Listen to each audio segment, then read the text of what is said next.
ज्यांनी पेपर काढलाय त्यांनीच पेपर फोडला, हे ऐकून तुम्हाला धक्का बसला ना? पण होय, सीबीआयच्या तपासात नीट पेपर फुटी प्रकरणात हीच धक्कादायक माहिती समोर आली आहे। लातूरच्या पेपर सेंटर प्राध्यापकाने केमिस्ट्रीचे प्रश्न विद्यार्थ्यांपर्यंत पोहोचल्याचा दावा तपासातून पुढे आलाय। लातूर शिक्षणाचं माहेरघर म्हणून ओळखलं जाणारं शहर, दरवर्षी हजारो विद्यार्थी डॉक्टर होण्याचं स्वप्न घेऊन या शहरात दाखल होतात। नीट सारख्या देशातील महत्त्वाच्या परीक्षांसाठी लातूर पॅटर्नची देशभर चर्चा होते। इतकंच नाही तर अशा परीक्षांचे पेपर तयार करणाऱ्या तज्ज्ञ प्राध्यापकांमध्येही लातूरच्या शिक्षकांचा सहभाग असतो। याच दरम्यान आता सीबीआयच्या तपासात समोर आलेलं नाव म्हणजे प्राध्यापक पी.व्ही. कुलकर्णी। केमिस्ट्री विषयाचे जाणकार आणि नीट परीक्षेच्या प्रश्नपत्रिका प्रक्रियेशी संबंधित असल्याचा दावा तपासातून समोर आलाय। तपास यंत्रणाच्या माहितीनुसार काही विद्यार्थ्यांना प्रश्न आणि उत्तरे तोंडी सांगण्यात आल्याचा संशयही व्यक्त करण्यात येत आहे। ज्या व्यक्तींवर प्रश्नपत्रिकेची गोपनीयता राखण्याची जबाबदारी होती त्याच व्यक्तीवर पेपर फुटीचे आरोप झाल्याने विद्यार्थ्यांमध्ये संतापाची लाट निर्माण झाली आहे। जसं की मी एक नीटचा रिपीटर आहे, इथं लातूरला क्लासेस करतो।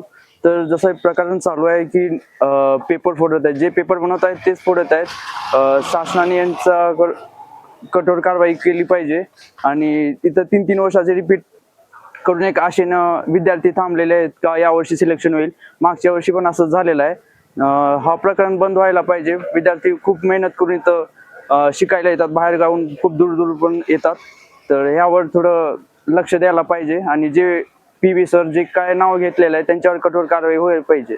तर मला सांगा की गेस पेपर जे दिला होता, गेस पेपर मध्ये काय वेगवेगळे गेस पेपर होता का, की असं जे सांगितलं जातं की पैसे घेऊन गेस पेपर दिला? जे जसं की ऐकण्यात येत आहे की या टेस्ट सिरीज मध्ये क्वेश्चन 42 क्वेश्चन जे येत आहेत ते ऑलमोस्ट ते नीटच्या पेपरला आलेले आहेत, तर असं सांगण्यात येत आहे। सगळ्यांना दिले होते प्रश्न का काही लोक? नाही, सगळ्या टेस्ट सिरीज सगळ्यांना सेमच असते, तर सगळ्यांना आलेले आहेत ते क्वेश्चन। 2026 मध्ये नीटचा पेपर दिला होता। त्यामध्ये नीटच्या पेपरमध्ये हे जे प्रकार झालाय सगळा हे बघून खरंच धक्का बसलाय। काय म्हणजे असं सारखं म्हणजे 2024 मध्ये पण काय मध्ये नीटचा पेपर लीक झाला होता, परत 2026 ला नीटचा पेपर लीक झाला, ते परत वारंवार होत आहे। काय म्हणजे आमचे जिथं शिकवणारे सर वगैरे जर असं पेपर लीक करत असतील तर काय आम्ही हे पेपर देतोय डॉक्टर होण्यासाठी, त्याचा फायदाच काय राहिलाय? तर लातूरचा जो कुलकर्णी आहे तो पेपर तयार करायचा नीटचा आणि त्यानेच फोडला, पेपर बनवणाराच पेपर फोडला। काय वाटतं तुला, काय झालं?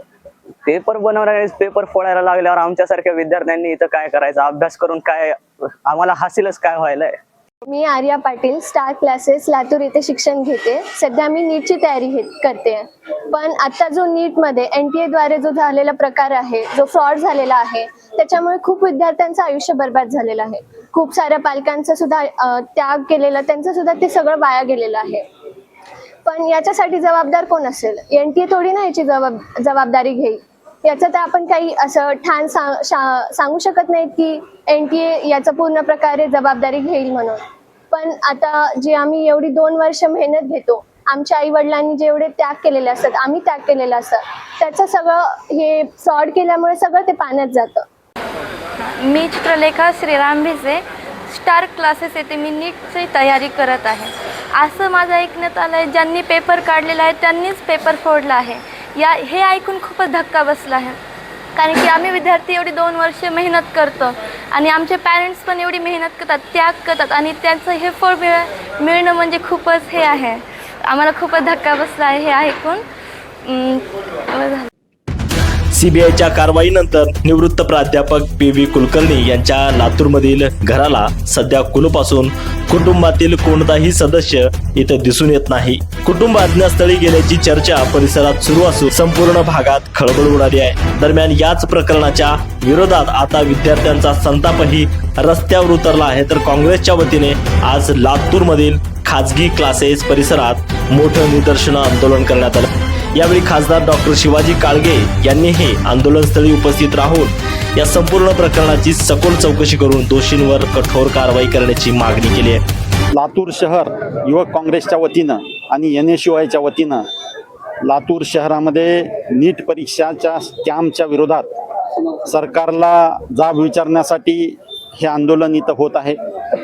आणि या माध्यमातून आमचा सरकारला सवाल आहे की की या 23-24 लाख विद्यार्थ्यांचा काय दोष आहे? तुम्ही ज्या पद्धतीनं परीक्षा कंडक्ट करत आहात, वारंवार परीक्षेचे पेपर लीक होत आहेत, याचा म्हणजे जबाबदार कोण?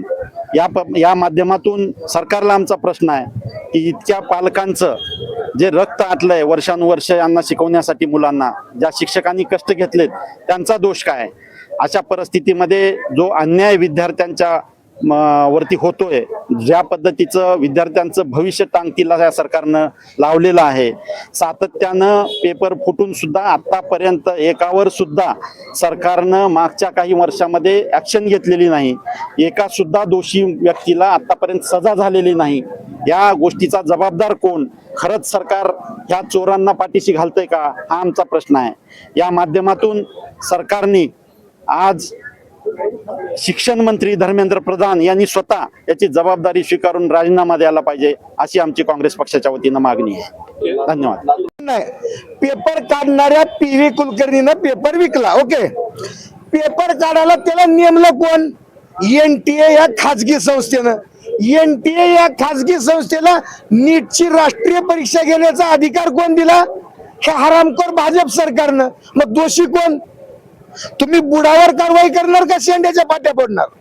कुलकर्णीवर कारवाई पुरेशी नाही, या भाजप सरकारवर शिक्षण मंत्र्यावर कारवाई झाली पाहिजे. शिक्षण मंत्र्याचा आणि पंतप्रधानांचा राजीनामा झाला पाहिजे. अरे लाज असेल, हिंदू धर्माची चाड असेल तर 23 लाख पोरांचं लेकरा बाळाचं वाटोळं केलं. तुम्ही लाजून चुल्लूभर पाणी में डूब मरो, हराम करो. एकीकडे डॉक्टर होण्याचं स्वप्न पाहणारे लाखो विद्यार्थी दिवस रात्र मेहनत करतात, तर दुसरीकडे ज्यांच्यावर परीक्षा प्रक्रियेची जबाबदारी आहे त्यांच्यावरच आता गंभीर आरोप होत आहेत. त्यामुळे केवळ नीट परीक्षेच्या विश्वासार्हतेवर नाही तर संपूर्ण शिक्षण व्यवस्थेवरच प्रश्नचिन्ह निर्माण झाले आहेत. या प्रकरणात CBIचा तपास सुरू असून पुढील काही दिवसात आणखीन धक्कादायक खुलासे होण्याची शक्यता व्यक्त केली जात आहे. नितीन बनसोडे, एकमत डिजिटल, लातूर.